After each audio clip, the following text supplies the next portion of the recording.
Tune India radio classic के सभी सुनने वालों को राजेश ठाकुर का प्यार भरा नमस्कार। और दोस्तों, आपकी जिंदगी में एक और एंट्री हमने मार ली है। और सुनाइए, क्या हाल चाल है आपके। और अलग अलग कहानियां मैं आपको सुनाता रहता हूं। आज एक और कहानी लेके आया हूं।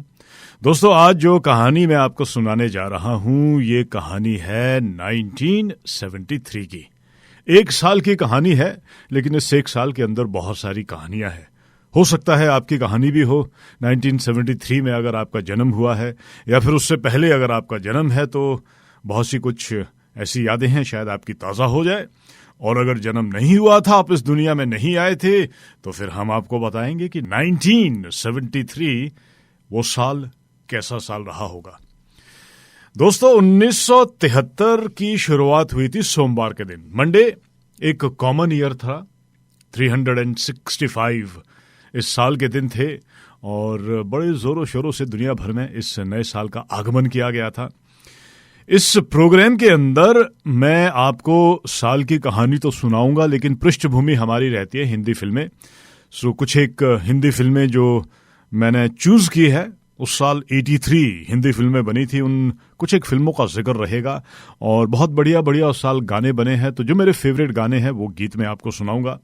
83 हिंदी फिल्में उस साल बनी थी लगभग। विकिपीडिया के अनुसार हो सकता है ये नंबर ऊपर नीचे हो। और उस साल अगर हम बातचीत करते हैं पॉपुलेशन की, तो वर्ल्ड की पॉपुलेशन थी 3.912 बिलियन। भारत में 594 मिलियन लोग रहा करते थे। चाइना में 881 मिलियन लोग रहा करते थे। यूनाइटेड स्टेट ऑफ अमेरिका की पॉपुलेशन थी 211 मिलियन, और ऑस्ट्रेलिया की पॉपुलेशन थी 13.38 मिलियन। भारत के प्रेसिडेंट थे वीवी गिरी, भारत में प्राइम मिनिस्टर इंदिरा गांधी, और इंग्लैंड की गद्दी पे एलिजाबेथ II विराजमान थी। ऑस्ट्रेलिया के गवर्नर जनरल सर पॉल हेस्लक, और ऑस्ट्रेलियन प्राइम मिनिस्टर 1973 में थे दोस्तों गॉफ विटलम। अगर 1973 में आपका जन्म है, तो आपको बताए देते हैं कि आपके जन्म के साथ साथ 1973 में उदय चोपड़ा, ये यश चोपड़ा के बेटे हैं, और एक्चुअल में यशराज फिल्म प्रोडक्शन की पहली फिल्म भी उसी साल बनी थी। सोनू निगम, हिंदी फिल्म इंडस्ट्री के बहुत ही कमाल के एक हमारे सिंगर। राहुल द्रविड़, जाने माने क्रिकेटर। सचिन तेंदुलकर, क्रिकेट के गॉड, 1973 में दोस्तों हमको मिले थे। लिएंडर पेस, बहुत ही कमाल के एक और हमारे टेनिस खिलाड़ी है। राम कपूर, जाने माने एक्टर। ऐश्वर्या राय बच्चन, ये बहुत से लोगों का मानना है कि दुनिया की बहुत खूबसूरत पर्सनैलिटी। जॉन अब्राहम, इनका जन्म भी 1973 में हुआ था। अदनान समी, म्यूजिक कंपोजर, बड़ा जबरदस्त कमाल का गाते हैं, पियानो बजाते हैं। कहते हैं कि वर्ल्ड के जो फास्टेस्ट कीबोर्ड प्लेयर है वो अदनान समी है। कैथी फ्रीमैन, ऑस्ट्रेलिया की जानी मानी एथलीट। अगर आपको याद होगा, सिडनी में 2000 में जब एथलेटिक्स का एक रेस हुआ था ओलंपिक में, तो बड़ा जबरदस्त कैथी फ्रीमैन का कंट्रीब्यूशन रहा था। ये ऑस्ट्रेलियन नेटिव, एक जानी मानी personality. Susie O'Neill, Australian swimmer, gold medal की इन्होंने आई थिंक रिकॉर्ड तोड़े हुए हैं। कैरिन पर्किंस, ये भी एक जाने माने ऑस्ट्रेलिया के स्विमर है। और एकॉन, अमेरिकन रैपर। देखिए कितनी जबरदस्त पर्सनैलिटी 1973 ने हमको दी है। अच्छा दोस्तों, हिंदी फिल्मों की अगर हम बातचीत करते हैं, तो मेरा अपना मानना है कि 1973 हिंदी फिल्म इंडस्ट्री में कुछ नया लेके आया था। हर साल कुछ नया नया होता है, लेकिन कभी कभी कुछ एक ऐसे इवेंट होते हैं जो बड़े डिफाइनिंग इवेंट माने जाते हैं किसी भी इतिहास के। हिंदी फिल्म इंडस्ट्री के इतिहास में एक नहीं बल्कि दो बड़े जबरदस्त बदलाव 1973 में हुए थे। एक बदलाव तो ये हुआ था कि हमारे जो रोमांटिक फिल्मों की पृष्ठभूमि है, जो बैकड्रॉप है, वो बिल्कुल बदल गया था। 1973 से पहले जो, अब लव स्टोरी तो लव स्टोरी होती है, लेकिन जो प्यार मोहब्बत है वो बड़ी उम्र के लोगों में दिखाया जाता था। 40-40, 45-45 साल के हमारे हीरो होते थे, और फिर उनकी लव स्टोरी होती थी। लेकिन एक्चुअल में लव स्टोरी जो है बहुत से जानकार ये मानते हैं ये तब होती है जब हम टीनेजर होते हैं, वहां से प्यार मोहब्बत शुरू होती है। स्कूल और कॉलेज का जो रोमांस होता है, जो कहानियां होती है, माना जाता है कि एक्चुअल की शुरुआत जो है, जो सबसे बड़ी फिल्म 1973 में बनी थी, उस फिल्म का नाम है दोस्तों बॉबी, एक teenager love story. Rishi Kapoor, Dimple Kapadia, दो नए नवेले एक्टर हिंदी फिल्म इंडस्ट्री को मिले और सारे बॉक्स ऑफिस के उस साल रिकॉर्ड तोड़ डाले थे फिल्म बॉबी ने। और आने वाले आई थिंक 5 साल तक, उसके बाद शोले बनी थी 1975 में, जो बॉबी का रिकॉर्ड तोड़ पाई थी। अदरवाइज बॉबी जो थी 5 साल तक उसका रिकॉर्ड बना रहा। और 70 के दशक की अगर हम बातचीत करते हैं तो जो 2 सबसे बड़ी, सबसे ज्यादा कमाने वाली फिल्में थी वो थी शोले और बॉबी। तो 1973 ने हमें एक टीनेजर लव स्टोरी से इंट्रोड्यूस करवाया और उसके बाद तो जो फिल्में बनी है लव स्टोरी की अगर बातचीत करते हैं तो बदलाव 1973 में हुआ था। और 1973 में एक और बदलाव हुआ, और वो बदलाव हुआ बहुत से जो एक्सपर्ट है, जो जानकार है, उनका ये मानना है कि जो सुपरस्टार का जो बैटन है शायद वो 1973 में राजेश खन्ना के हाथ से अमिताभ बच्चन की तरफ गया था। 1973 ने हमें एंग्री यंग मैन दिया। इससे पहले अमिताभ बच्चन की उस फिल्में आई थी, लेकिन कोई नहीं जानता था कि इनके अंदर जो एक सुपरस्टार छुपा है, भारत का जो एंग्री यंग मैन है। दोस्तों वो फिल्म जंजीर ने हमें दिया था 1973 में। आइए दोस्तों 1973 के भारत की तरफ आपको लिए चलते हैं। और जहां तक फिल्मों का सवाल है तो बॉक्स ऑफिस के किंग उस साल न राजेश खन्ना थे न अमिताभ बच्चन थे, बॉक्स ऑफिस के किंग थे धर्मपाजी। जी हां दोस्तों, उस साल धर्मेंद्र की बॉक्स ऑफिस पे 7 जबरदस्त फिल्में सुपरहिट हुई थी। तो आज के इस जो मेरे फेवरेट गाने में आपको सुनाऊंगा ना, उसमें बहुत सारे गाने धर्मपाजी के हैं। आइए दोस्तों जरा चलते हैं 1973 के जमाने में, कैसा रहा होगा वो साल, क्या कुछ हुआ उस साल में।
क्या हुआ है, हुआ कुछ नहीं है। क्या हुआ है, हुआ कुछ नहीं है। बात क्या है पता कुछ नहीं है। मुझसे कोई खता हो गई तो इसमें मेरी खता कुछ नहीं है। खूबसूरत है तू, रुत जवान है। आज मौसम हो, आज मौसम बड़ा बेईमान है, बड़ा बेईमान है आज मौसम।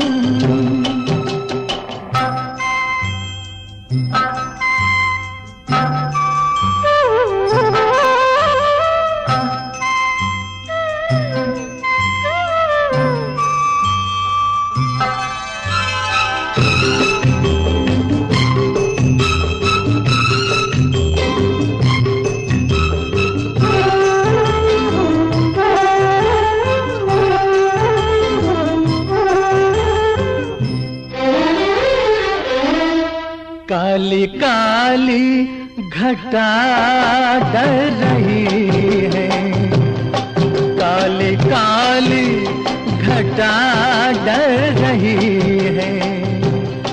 ठंडी आहें हवा भर रही है, सबको क्या क्या गुमा हो रहे हैं। हर कली हम पे शक कर रही है, फूलों का दिल भी कुछ बदगुमान है। आज मौसम हो, आज मौसम बड़ा बेईमान है, बड़ा बेईमान है आज मौसम।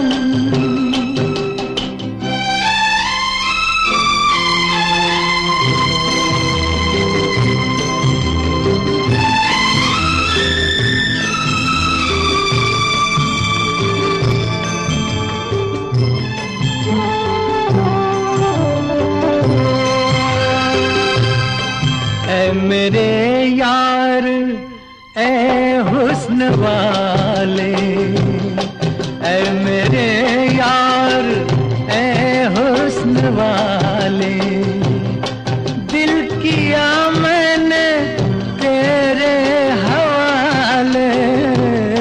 तेरी मर्जी पे अब बात ठहरी, जीने दे चाहे तू मार डाले।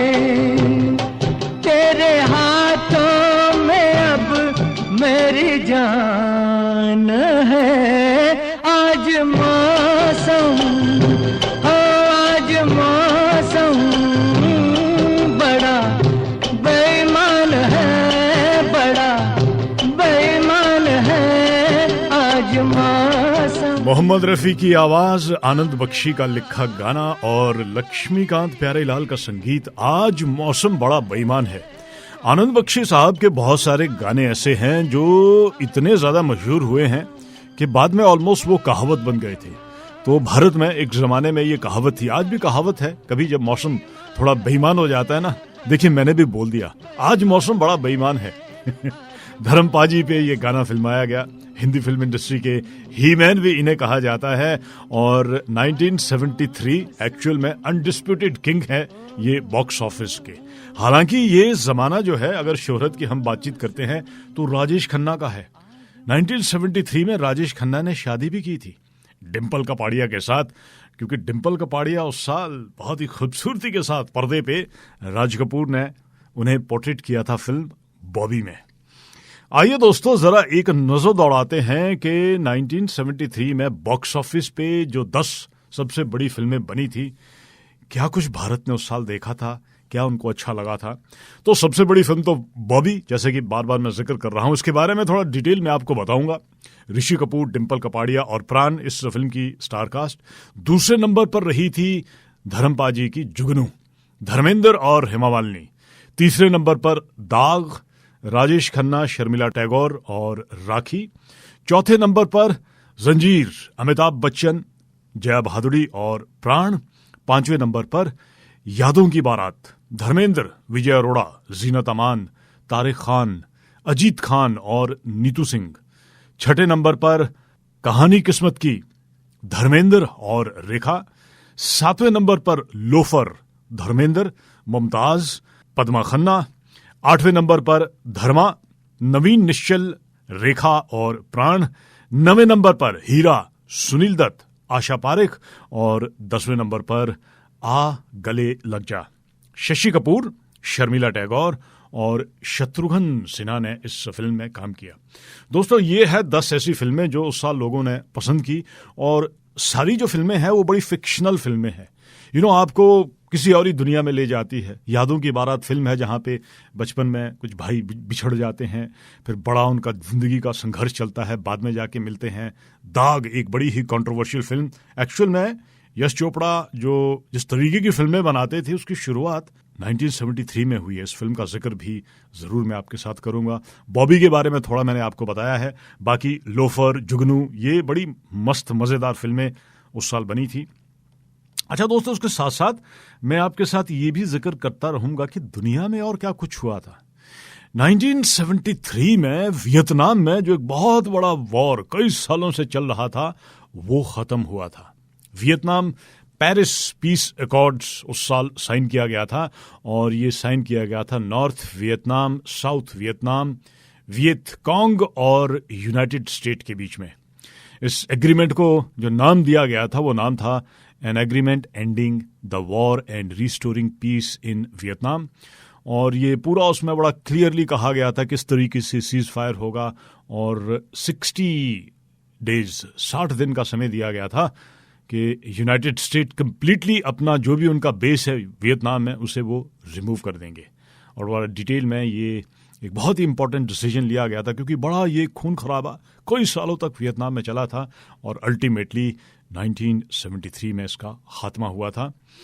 और वहीं पे 1973 में यूरोप में बड़ा ज़बरदस्त रिसेशन शुरू हुआ था, और रिसेशन के लिए रीज़न था कि Arab members of the organisation of petroleum exporting countries, जिन्हें हम ओपेक भी कहते हैं, इन्होंने अनाउंस किया था कि ये जो कच्चा तेल भेजते हैं ऐसे देशों को ये बंद कर देंगे जो देश इजराइल की सपोर्ट कर रहा है। तो अपने आप में ये एक बड़ा ही डिसीजन था, ऐसा डिसीजन था जिसकी वजह से पेट्रोल के प्राइसेस एकदम से बढ़ गए थे। कितने बड़े थे?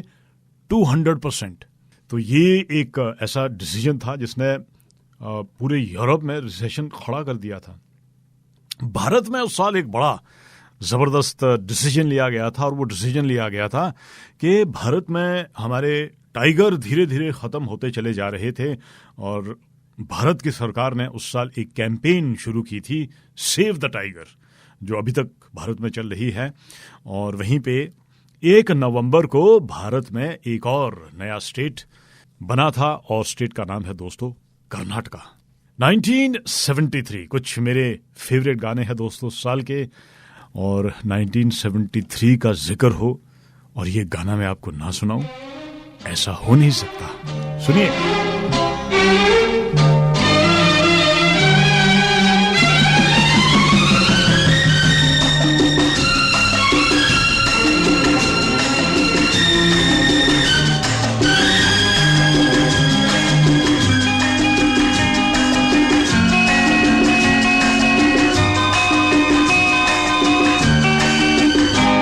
तेरा मुझसे है पहले का नाता कोई, यूं ही नहीं दिल लुभाता कोई। तेरा मुझसे है पहले का नाता कोई, यूं ही नहीं दिल लुभाता कोई। जाने तू या जाने ना, माने तू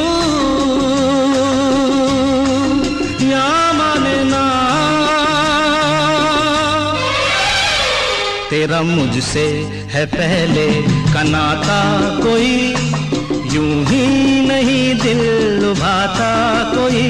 तेरा मुझसे है पहले का नाता कोई, यूं ही नहीं दिल लुभाता कोई।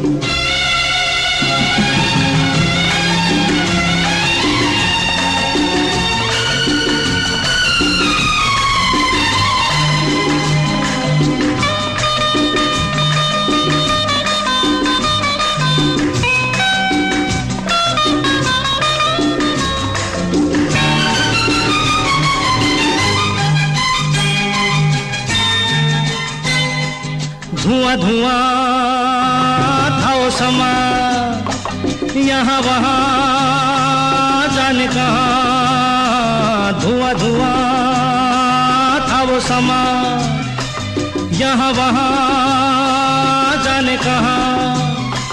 तू और मैं कहीं मिले थे पहले, देखा तुझे तो दिल ने कहा। जाने तू या जाने ना, ओ माने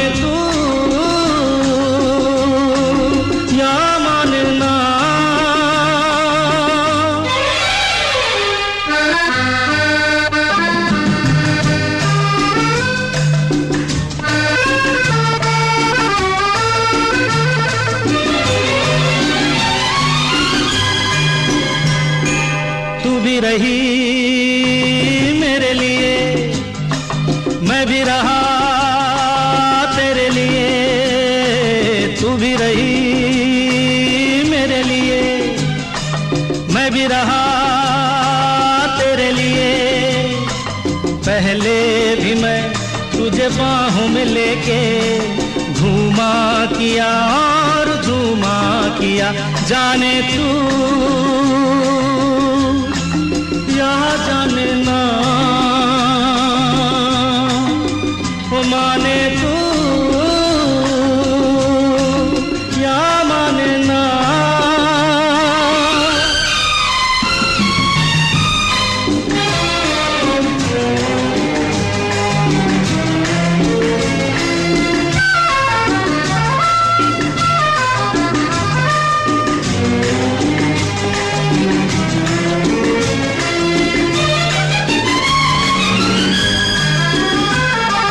देखो अभी होना नहीं, कभी जुदा होना नहीं, देखो अभी खोना नहीं, कभी जुदा होना नहीं। अब के यूं ही मिले रहेंगे दोनों, वादा रहा ये इस शाम का, जाने तू या जाने ना, माने तू या माने ना। तेरा मुझसे है पहले का नाता कोई, यूं ही नहीं दिल लुभाता कोई। तेरा मुझसे है पहले का नाता कोई, यूं ही नहीं दिल लुभाता कोई, जाने तू या जाने ना, माने तू या माने ना।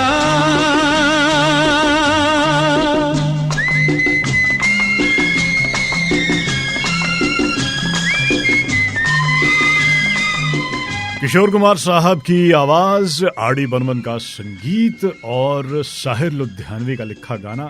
फिल्म का नाम आ गले लग जा, 1973 का एक मेरा बड़ा ही पर्सनल फेवरेट गाना।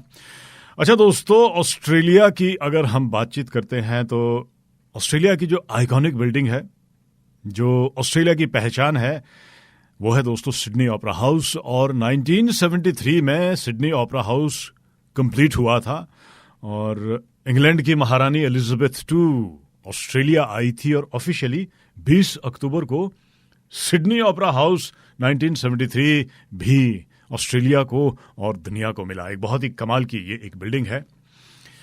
अच्छा दोस्तों, सबसे पहले तो फिल्मों की बातचीत कर रहे हैं तो मैं जिक्र करूंगा जिस फिल्म का, वो फिल्म है दोस्तों बॉबी, जिसने हिंदी फिल्म इंडस्ट्री में एक बड़ा जबरदस्त बदलाव किया था। टीनेजर लव स्टोरीज या उसके बाद एक ट्रेंड बन गया था बाद में किस तरीके की फिल्में होनी चाहिए, और रिच वर्सेस पुअर का भी इसमें एक बड़ा ज़बरदस्त बैकड्रॉप था।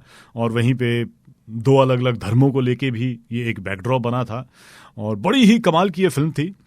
और एक्चुअल में ये एक एक्सीडेंटल फिल्म भी कहते हैं, बहुत सारे लोग कहते हैं कि ये एक्चुअल में फिल्म तो कुछ और ही बनना था लेकिन बन गई। मेरा अपना मानना है कि राज कपूर एक बहुत ही कमाल के फिल्म मेकर थे और जिंदगी में उन्होंने बड़ा संघर्ष किया है, बहुत ही ज़बरदस्त उनका कंट्रीब्यूशन है हिंदी फिल्म इंडस्ट्री को। और उनके जीवन पे जब मैं नज़र दौड़ाता हूं तो कभी कभी मुझे ऐसा लगता है कि संघर्ष में बहुत सारे लोग टूट जाते हैं। इनका भी ये संघर्ष का समय चल रहा था और इतना ज़बरदस्त इनको नुकसान हुआ था। उससे पहले इन्होंने एक फिल्म बनाई थी मेरा नाम जोकर, बड़ा उन्होंने कर्जा उसके लिए लिया था और वो फिल्म फ्लॉप हो गई और इनके पास पैसे भी नहीं थे। तो इसके बावजूद बहुत सारे लोग शायद टूट जाते हैं, लेकिन ये टूटे नहीं और इन्होंने कहा कि चलिए छोटी मोटी कोई फिल्म बना लूंगा। और इसके लिए भी उन्होंने अपने धर्मपत्नी के जेवर जो कुछ भी था वो गिरवी रख दिया और हल्की फुल्की फिल्म बनाने के चक्रों में चलिए मैं अपने बेटे को लॉन्च करता हूं। हालांकि ऋषि कपूर कहते हैं कि मुझे लॉन्च वॉन्च नहीं किया था डैडी ने वो तो उनको अपना कर्जा जो था वो चुकाना था। और ये फिल्म जो थी एक्चुअल में फिल्म का नाम बॉबी है, एक्ट्रेस डिम्पल के लिए डेडिकेट की गई थी, लेकिन जो धीरे से सड़क के निकल के आए थे, वो थे दोस्तों ऋषि कपूर। अच्छा, ये जो फिल्म है, जैसे कि मैंने बताया है, अपने आप में एक 1975 की एक बहुत ही हिट फिल्म बनी थी और कई सालों तक, इवन जो ऑल टाइम अगर हम बातचीत करते हैं हिंदी फिल्म इंडस्ट्री की, तो जो top 20 all time top grocer film है बॉक्स ऑफिस की, वो भी आज भी उस गिनती में कहीं ना कहीं आती है। और 70 के दशक की तो बहुत बड़ी ये फिल्म बनी थी।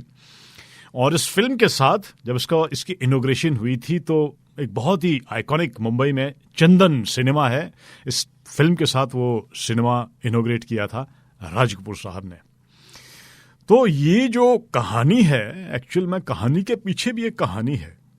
हुआ ये कि जब राज कपूर मेरा नाम जोकर बना रहे थे, तो उस समय उनके दिमाग में ऐसा था कि अब मुझे कोई एक लव स्टोरी बनानी है, और वो लव स्टोरी बनाएंगे उस जमाने के बहुत बड़े टॉप के स्टार के साथ, राजेश खन्ना के साथ।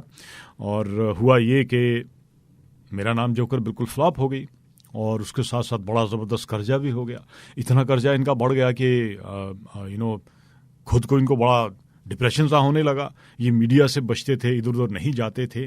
तो ऐसे में इन्हें बड़ी आदत थी, ये छोटे जो कॉमिक किताबें होती थी, मन बहलाने के लिए इंसान किया करते हैं, तो ये पढ़ा करते थे। और कहीं इनके जहन में एक ऐसी स्टोरी आई कि यार मुझे आराम से तो बैठना नहीं है, मैं कुछ ना कुछ करूंगा। तो एक दिन ये डिनर टेबल पे बैठे थे अपनी फैमिली के साथ, तो अपनी धर्मपत्नी कृष्णा से इन्होंने कहा कि तुम्हारा क्या ख्याल है कि अगर मैं ऋषि कपूर को कास्ट करूं, मैं एक फिल्म बनाने की सोच रहा हूं। ऋषि कपूर भी वहां पे बैठे हुए थे, खाना वाना खा रहे थे।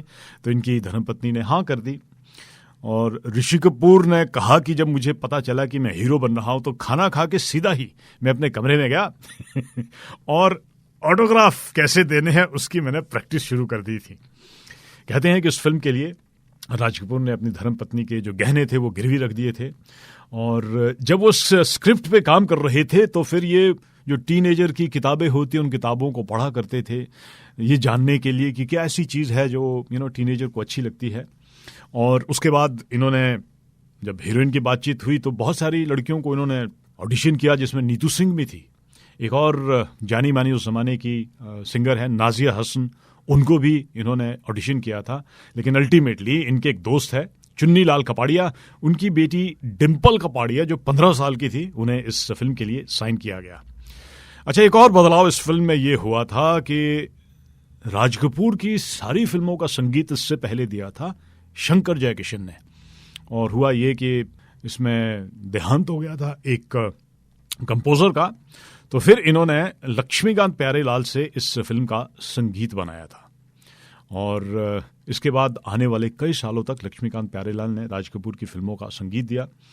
और जहां तक सवाल इस फिल्म में हीरो का, ऋषि कपूर के बारे में, तो मैंने आपको बताया है। हालांकि इससे पहले भी ऋषि कपूर कुछ एक फिल्म में काम कर चुके थे, लेकिन ये एक लीड एक्टर के रूप में उनकी डेब्यू फिल्म थी। डिम्पल के लिए डेब्यू थी, और डेब्यू किया था लक्ष्मीकांत प्यारेलाल ने। आनंद बख्शी, इससे पहले आनंद बख्शी ने राज कपूर की फिल्मों के गाने नहीं लिखे थे। शैलेंद्र सिंह, एक और नई नवेली आवाज को इंट्रोड्यूस किया गया था, क्योंकि ऋषि कपूर एक नए नवेले रोमांटिक हीरो, चॉकलेट हीरो हम जिसे कहते हैं, पर्दे पे थे, तो उसके लिए एक नई आवाज इंट्रोड्यूस की गई थी। और उसके बाद इस फिल्म की शूटिंग हुई, बड़ा जबरदस्त इस फिल्म का एक इंटरेस्टिंग मजेदार प्लॉट बना था। संगीत को लेके भी बहुत सारी कहानियां हैं, इसके गाने बड़े कमाल के हैं। कहते हैं कि एक बार अब जिस फिल्म का संगीत बन रहा था, तो लक्ष्मीकांत प्यारेलाल अपना बंगला उन्होंने बनाया, और वो आनंद बख्शी को ले गए अपना बंगला दिखाने के लिए। और हुआ ये कि अब वो नया बंगला था, अंदर तो चले गए, बाहर आने के लिए वो कहीं गुम हो गए बंगले के अंदर वो तो काफी सारे दरवाजे होंगे इधर उधर जाने के लिए, तो इन्हें बड़ी मुश्किल आई थी। और ऐसे में आनंद बख्शी तो बड़े कमाल के राइटर थे, तो इन्होंने एक गाना सूझा, और गाना था अंदर से कोई बाहर ना आ सके और बाहर से कोई अंदर ना जा सके। बाद में ये मजेदार गाना बना, और राज कपूर को बताया गया कि ऐसा ऐसा हमने गाना सोचा है, तो उन्हें बड़ा पसंद आया, और उन्होंने वहीं बैठे बैठे फिल्म में प्लॉट करके इस गाने को लिखा, और क्या जबरदस्त ये संगीत इसका बना था। एक और चीज इस फिल्म से जुड़ी है, 1973 में एक्चुअल में बॉबी के रिलीज होने से कुछ महीनों पहले ही राजेश खन्ना और डिम्पल कपाड़िया ने शादी की थी। तो 1973 में दोस्तों ये भी हुआ था। इस फिल्म के गाने बहुत ही कमाल के बने हैं। जहाँ तक कहानी है, जैसे कि मैंने आपको बताया, एक रोमांटिक फिल्म है। आने वाले सालों में। इसकी इतनी सारी रीमेक बनी है, बहुत सारी फिल्में इस पे बनी हुई है, इवन आई थिंक ओवरसीज भी कुछ एक फिल्में हैं। पर्शिया में एक फिल्म बनी थी जो बॉबी का रीमेक है। आइए दोस्तों, इसी फिल्म का एक गाना मैं आपको सुनाता हूं जो बड़ा मशहूर उस साल हुआ था।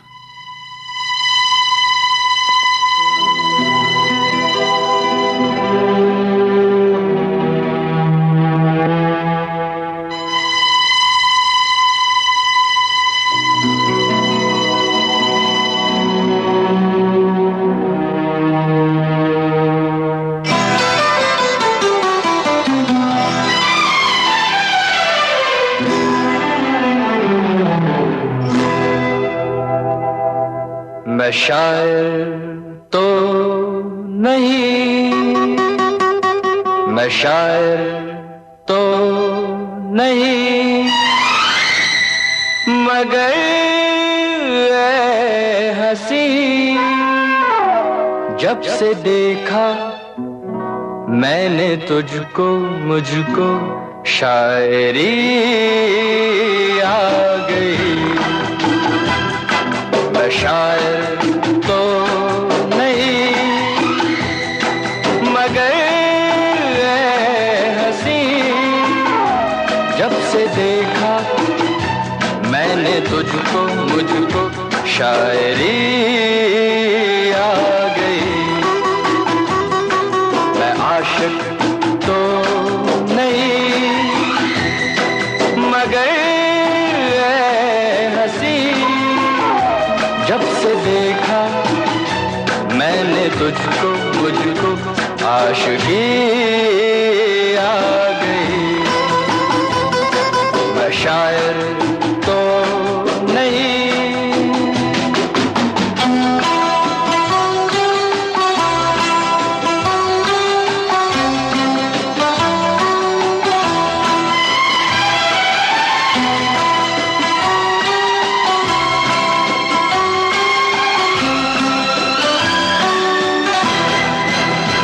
प्यार का नाम मैंने सुना था, मगर प्यार क्या है ये मुझको नहीं थी खबर। प्यार का नाम मैंने सुना था, मगर प्यार क्या है ये मुझको नहीं थी खबर। मैं तो उलझा रहा उलझनों की तरह, दोस्तों में रहा दुश्मनों की तरह। मैं दुश्मन तो नहीं, मैं दुश्मन तो नहीं, मगर ऐ हंसी जब से देखा मैंने तुझको, मुझको दोस्ती आ गई। मैं शायर तो नहीं।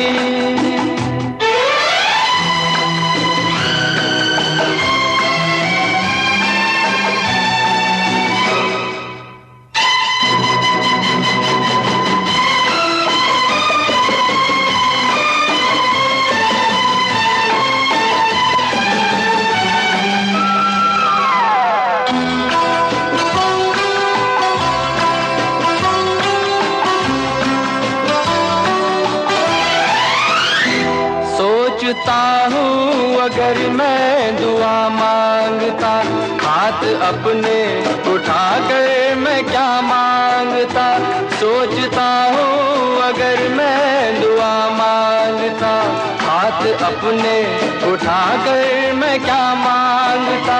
जब से तुझसे मोहब्बत मैं करने लगा, तब से जैसे इबादत मैं करने लगा। मैं काफिर तो नहीं, मैं काफिर तो नहीं, मगर ऐ हंसी जब से देखा मैंने तुझको, मुझको बंदगी आ गई। मैं शायर तो नहीं, मगर ऐ हंसी जब से देखा मैंने तुझको, मुझको शायरी आ गई। मैं शायर तो नहीं। आनंद बख्शी साहब का लिखा गाना और लक्ष्मीकांत प्यारेलाल का संगीत। एक्चुअल में 1973 पे मैं एक नज़र ये जो दौड़ा रहा हूँ संगीत की, तो आनंद बख्शी और लक्ष्मीकांत प्यारेलाल ने बड़े कमाल के उस साल गाने दिए हैं। अच्छा दोस्तों, 1973 की एक और फिल्म का जिक्र करते हैं, लेकिन इस जिक्र के साथ साथ एक और चीज मैं आपको बताना चाहूंगा। 1973 ने हमें उस साल दुनिया की सबसे ऊंची बिल्डिंग दी थी। One of the tallest structure 1973 में बना था। 108 उसमें फ्लोर थे और यूनाइटेड स्टेट ऑफ अमेरिका में सीयर्स टावर कंप्लीट हुआ था और आने वाले 25 साल तक इससे ऊंचा कोई भी टावर नहीं था। उसके बाद मलेशिया में पेट्रोनास टावर जब बना था 1998 में, तब तक ये सबसे ऊंची बिल्डिंग थी दुनिया भर में। और उसी साल यूरोप और एशिया को जोड़ता हुआ एक पुल बना था इस्तानबुल में, बोस्पोरस ब्रिज जिसे कहते हैं। 1973 ने जेनेटिक इंजीनियरिंग भी दुनिया को दी थी। यूनाइटेड स्टेट में एस कोहान और एच बोयर ने एक ये नया नवेला सिस्टम दुनिया को दिया था। ये जो जीन्स मॉडिफाई आज के ज़माने में बड़ा होता है, इसको 1973 में हमें मिला था। आइए दोस्तों, 1973 की एक ऐसी फिल्म का जिक्र आपके साथ मैं करूंगा जो उस साल के और उस जमाने के सबसे बड़े सुपरस्टार राजेश खन्ना की फिल्म थी। और यशराज जो प्रोडक्शन हाउस है या यशराज फिल्म है, इसकी स्थापना इस फिल्म से हुई थी। फिल्म का नाम है दोस्तों दाग, और अपने आप में एक बड़ा ये कंट्रोवर्शियल फिल्म। यश चोपड़ा जाने जाते हैं अपनी कहानियों के लिए, बड़ा ये कमाल की कहानियां बनाते हैं। और इस फिल्म को जब उन्होंने बनाया था, हालांकि बनाया तो उस साल के सबसे बड़े स्टार के साथ थे, लेकिन रिलीज के समय तक ये थोड़ा मामला बड़ा सेंसिटिव हो गया था। एक तो ये कि ये बड़ा थोड़ा कंट्रोवर्शियल सा फिल्म बना था, और सेकेंडली ये कि रिलीज के कुछ दिनों पहले इस फिल्म के स्टार, दोनों ही स्टार ने शादी कर ली थी। राखी की शादी हुई थी गुलजार साहब के साथ और राजेश खन्ना ने शादी कर ली डिम्पल कपाड़िया के साथ। तो जो डिस्ट्रीब्यूटर थे वो बड़ा डर गए कि बड़ा पता नहीं इस फिल्म पे इसका क्या असर पड़ेगा, तो हम इसको जो है बड़ा लो प्रोफाइल के साथ इस फिल्म को हम रिलीज करते हैं। और यश चोपड़ा भी थोड़ा डरे हुए थे। वो डरे इसलिए हुए थे क्योंकि कहानी ये बड़ी ही एक यश चोपड़ा की सारी कहानियां ऐसी हुआ करती थी। अब ये कहानी का जो प्लॉट था वो कुछ इस तरीके से था कि राजेश खन्ना की शादी होती है शर्मिला टैगोर के साथ, फिर ये हनीमून पे जा रहे होते हैं। कहानी कुछ इस तरीके की होती है, लड़ाई झगड़ा होता है, एक मर्डर हो जाता है, राजेश खन्ना को जेल होती है, उम्र कैद होती है। इस बीच जब ये ले जा रहे होते हैं तो फिर वो एक्सीडेंट हो जाता है और ये खबर आती है कि उनका देहांत हो गया है। इस बीच इनका बेटा होता है जो इनकी धर्मपत्नी के साथ, जो भी बाद में वो प्रेग्नेंट होती है। और होता ये है कि इसमें कहीं राजेश खन्ना बच जाते हैं। जब बच जाते हैं तो ये किसी और एक और लड़की से इनकी मुलाकात हो जाती है जिसका नाम है चांदनी। राखी इस फिल्म में बनी थी और ये शादीशुदा इंसान बन जाते हैं।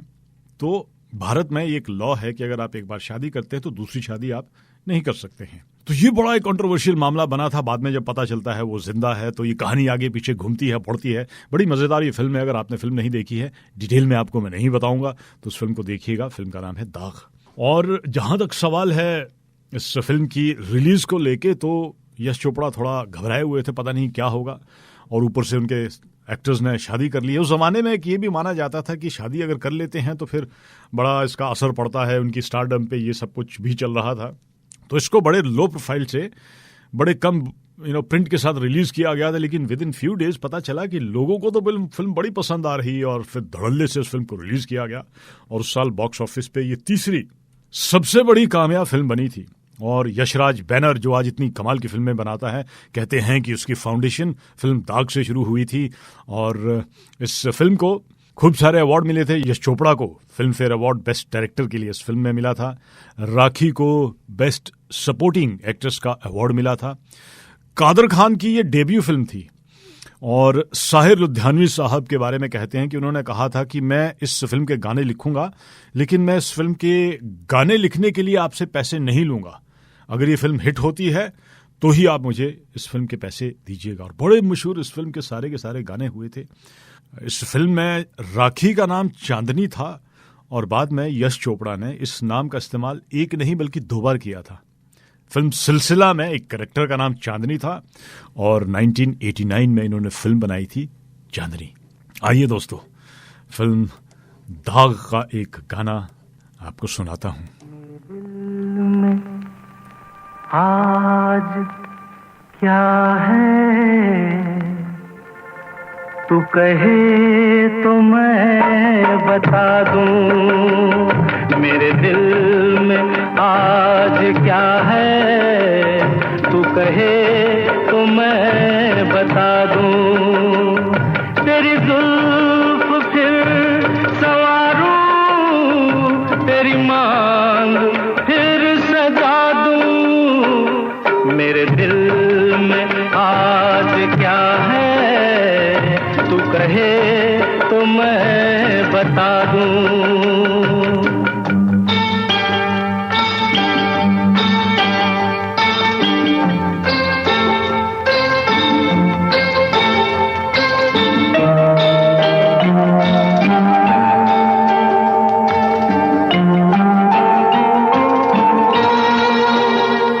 मुझे देवता बनाकर तेरी चाहतों ने पूजा, मुझे देवता बनाकर तेरी चाहतों ने पूजा।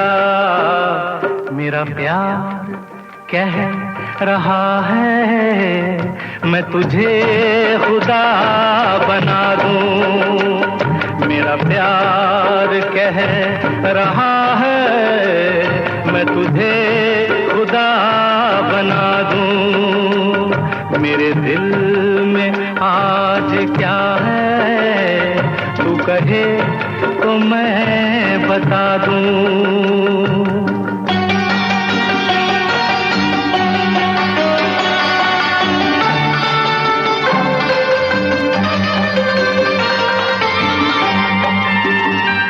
कोई ढूंढने भी आए तो हमें न ढूंढ पाए, कोई ढूंढने भी आए तो हमें न ढूंढ पाए।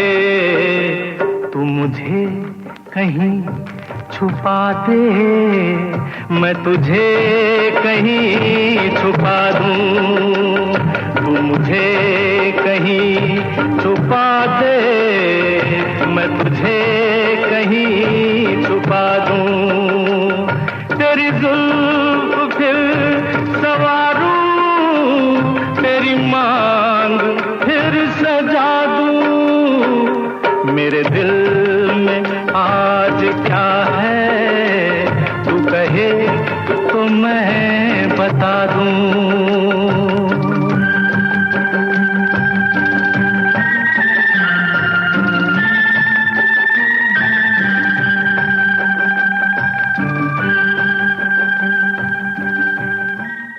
किशोर कुमार साहब की आवाज, साहिर लुधियानवी का लिखा गाना और लक्ष्मीकांत प्यारेलाल का संगीत, फिल्म दाग का गाना।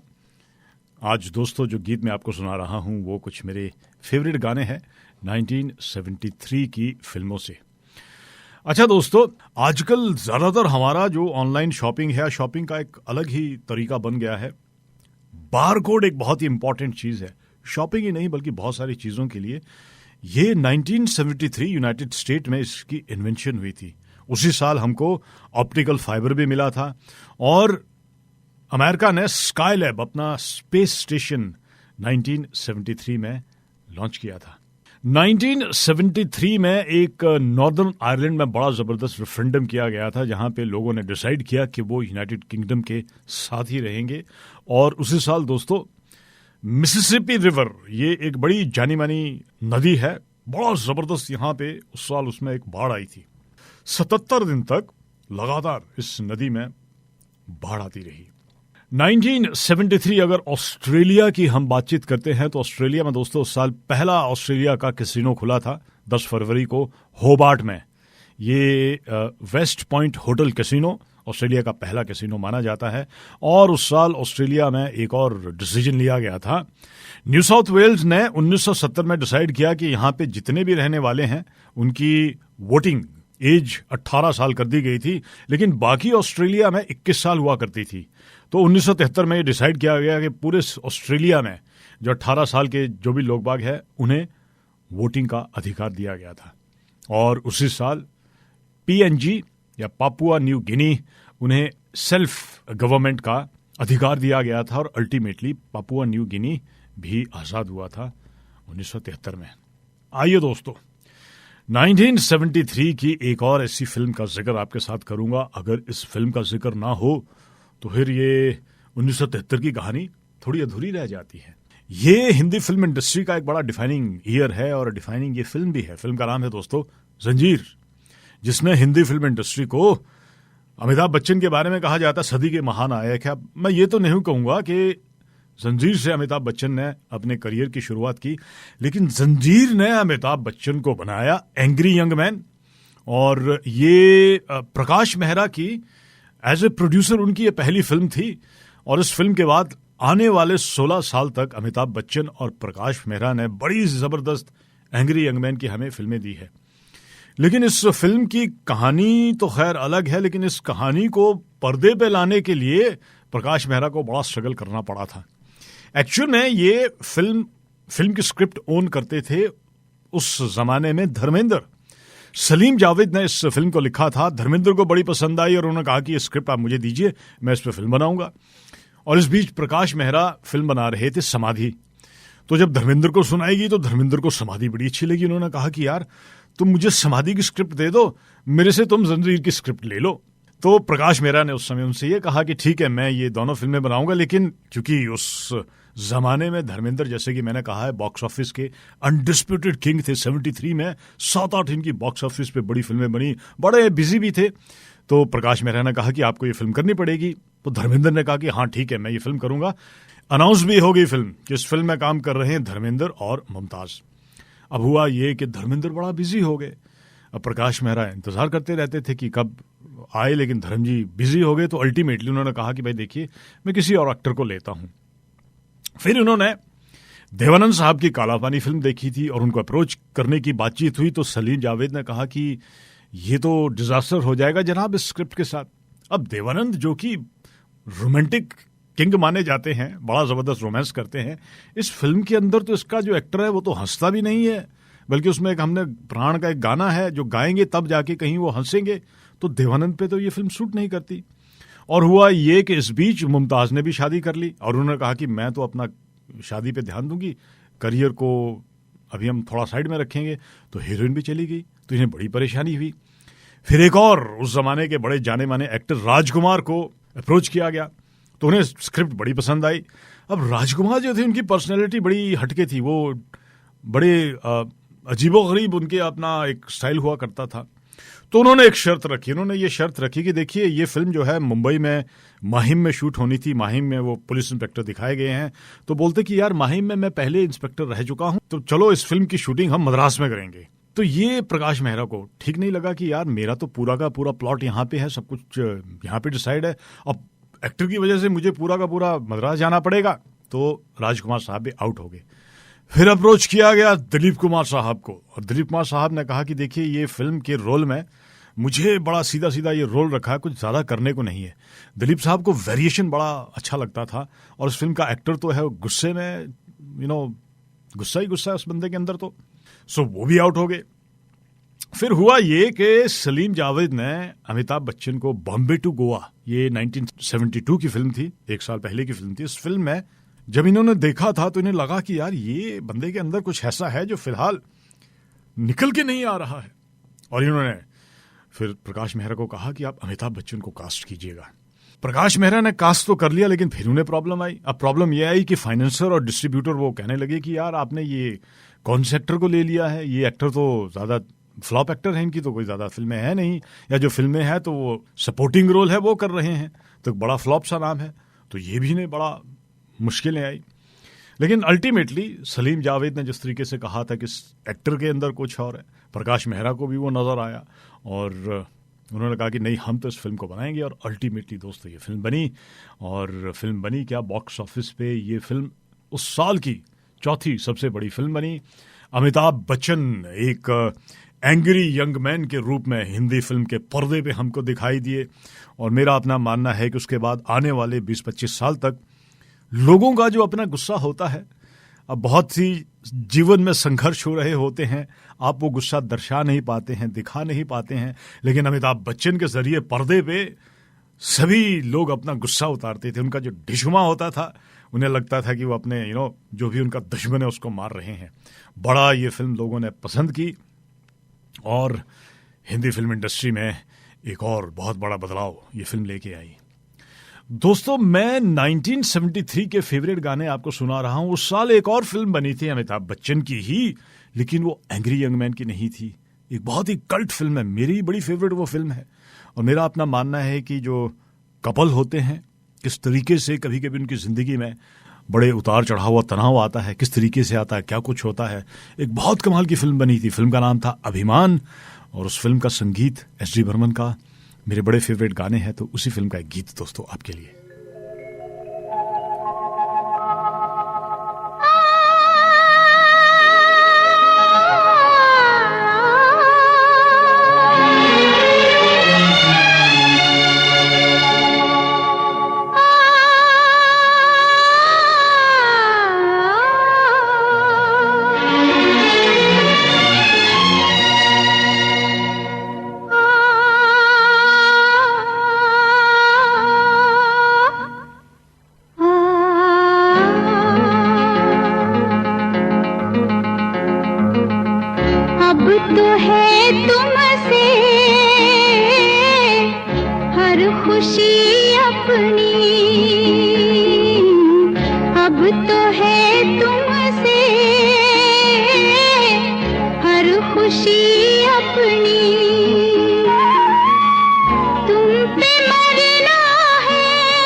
खुशी अपनी,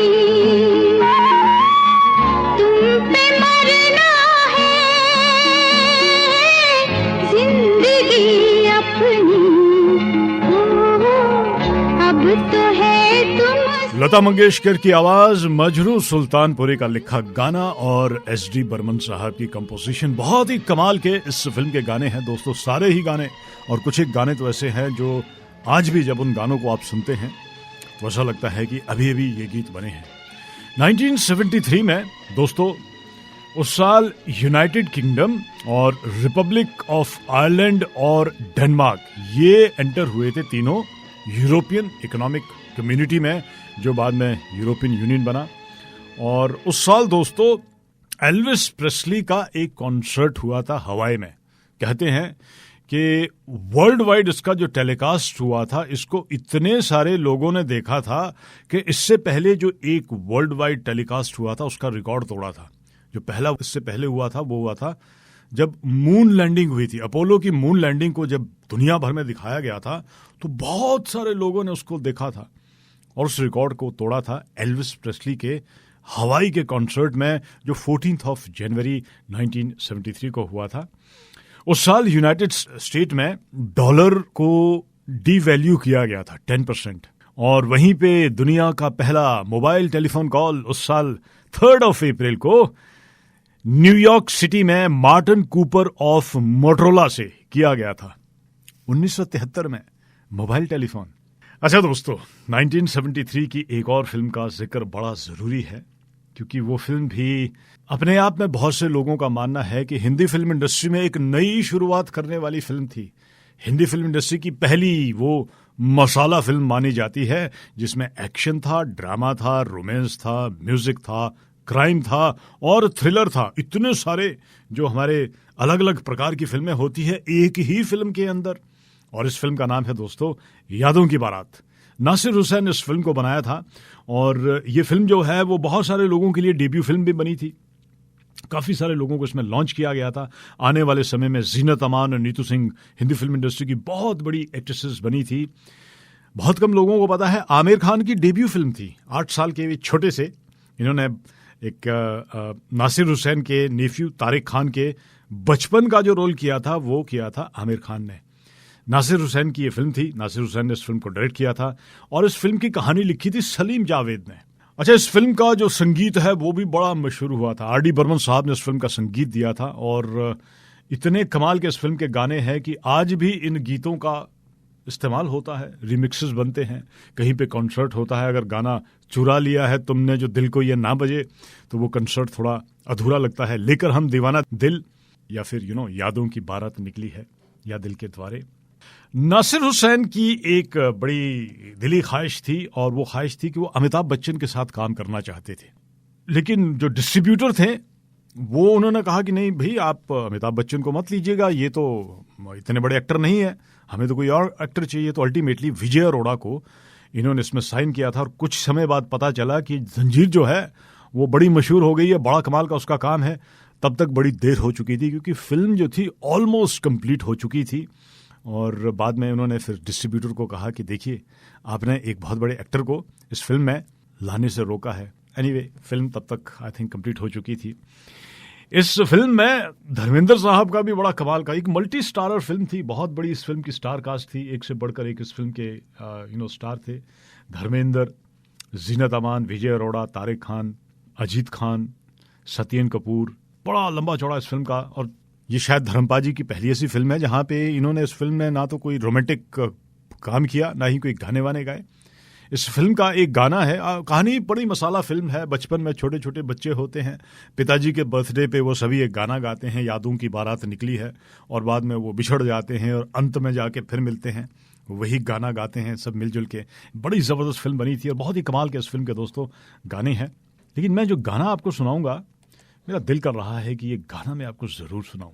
मेरे फेवरेट गाने हैं, हालांकि यादों की बारात के भी फेवरेट गाने हैं, लेकिन मेरे पास इतना समय है ही नहीं। सुनिए एक और मेरा फेवरेट गाना 1973 की फिल्म का नाम नमक हराम।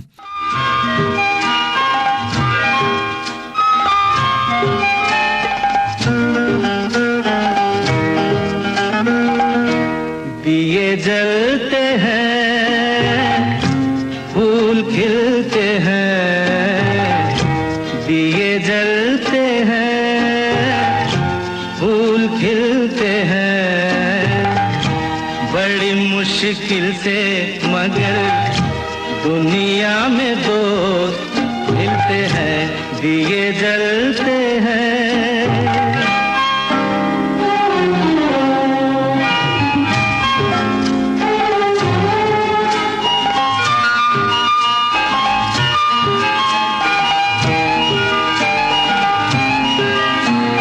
जब जिस वक्त किसी का यार जुदा होता है, कुछ ना पूछो यारों दिल का हाल बुरा होता है।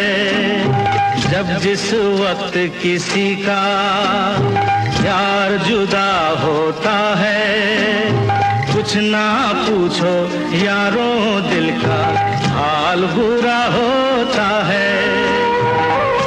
दिल पे यादों के जैसे तीर चलते हैं, दिए जलते हैं, फूल खिलते हैं, दिए जलते हैं।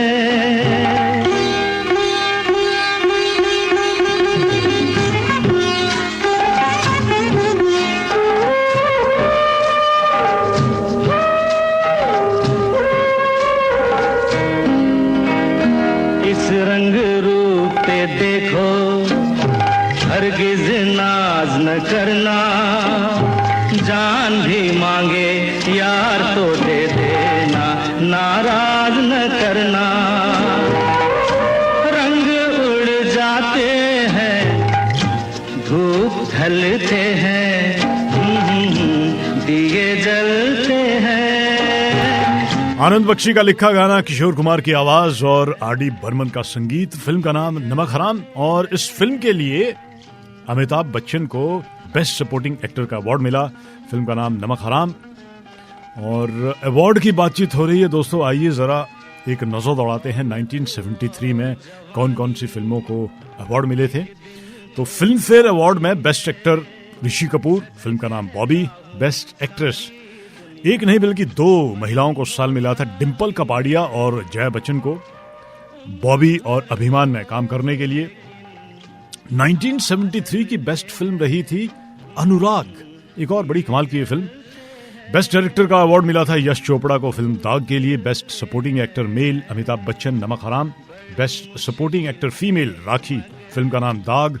और best actor in comic role Asrani, film थी Aaj Ki Taaza Khabar. Best music director का अवार्ड मिला था एस.डी. बर्मन को, फिल्म का नाम अभिमान।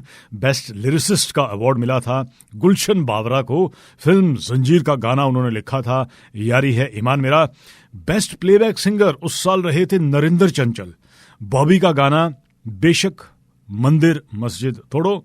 और best playback singer female Asha Bhosle, film नैना में उन्होंने गाना गाया था होने लगी है रात जवान। गानों का जिक्र हो रहा है तो साल जिन गीतों को भारत ने सुना था वो गीत भी टॉप 10 में आपको बताया चलता हूं। बिना का गीतमाला में उस साल सबसे ज्यादा जो गाना सुना गया था, नंबर 1 वो था दोस्तों यारी है ईमान मेरा, मन्ना डे की आवाज, फिल्म जंजीर का गाना, कल्याण जी आनंद जी का संगीत और गुलशन बावरा की फिल्म थी।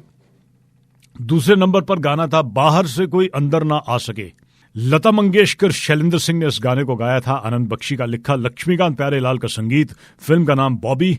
तीसरे नंबर पर गाना उस साल लोगों ने सुना था दो बेचारे बिन सहारे, ये 1972 की फिल्म है विक्टोरिया नंबर 203। 1973 में भी ये गाना बड़ा चला। चौथे नंबर पर गाना था मेरी भीगी भीगी सी पलकों पे रह गए, फिल्म अनामिका का गाना, किशोर कुमार की आवाज, आर.डी. बर्मन का संगीत, मजरू सुल्तानपुरी का लिखा गाना। पांचवें नंबर पर गाना था समझौता गमों से कर लो, फिल्म का नाम समझौता, किशोर कुमार की आवाज, कल्याण जी का संगीत और इंदिवर ने उस गाने को लिखा था। छठे नंबर पर गाना था ओ तेरे नैनों के मैं दीप जलाऊंगा, फिल्म का नाम अनुराग, लता मंगेशकर, मोहम्मद रफी की आवाज, एस.डी. बर्मन का संगीत, आनंद बख्शी ने इस गाने को लिखा।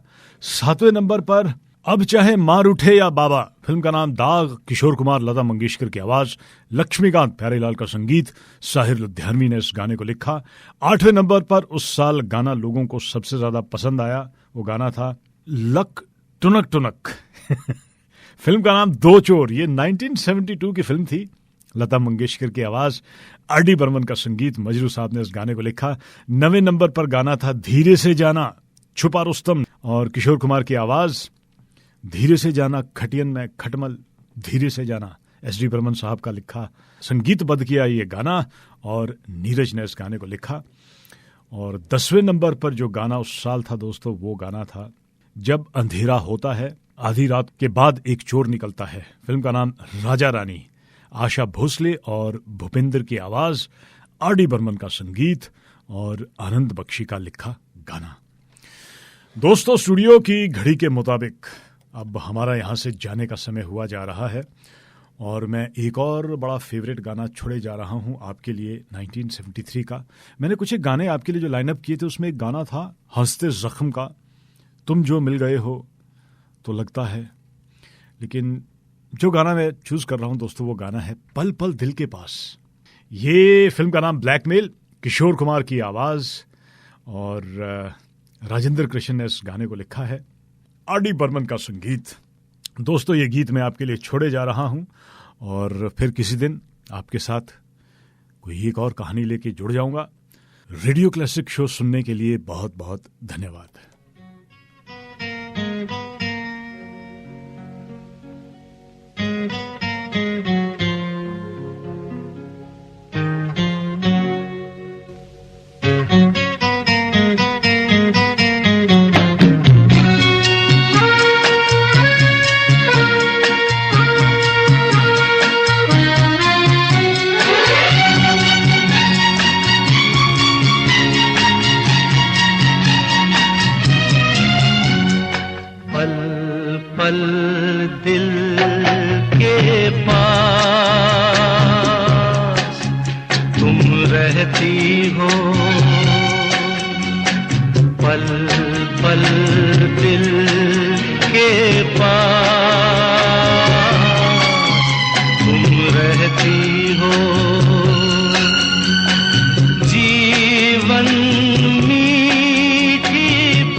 शाम आंखों पर तेरा चल लहराए, हर रात यादों की बारात ले आए।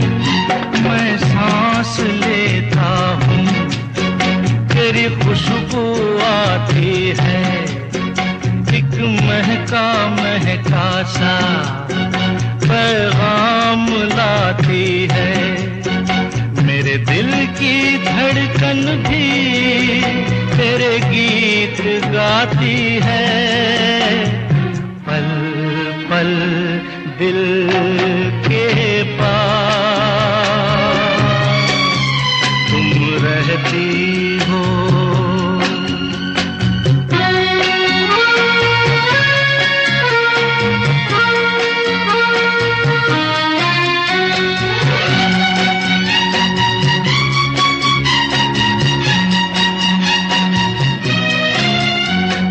तुझको देखा था मैंने अपने आंगन में, जैसे कह रही थी तुम मुझे बांध लो बंधन में। ये कैसा रिश्ता है, ये कैसे सपने हैं, बेगाने होकर भी क्यों लगते अपने हैं। मैं सोच में रहता हूँ, डर डर के कहता हूँ, पल पल दिल के पास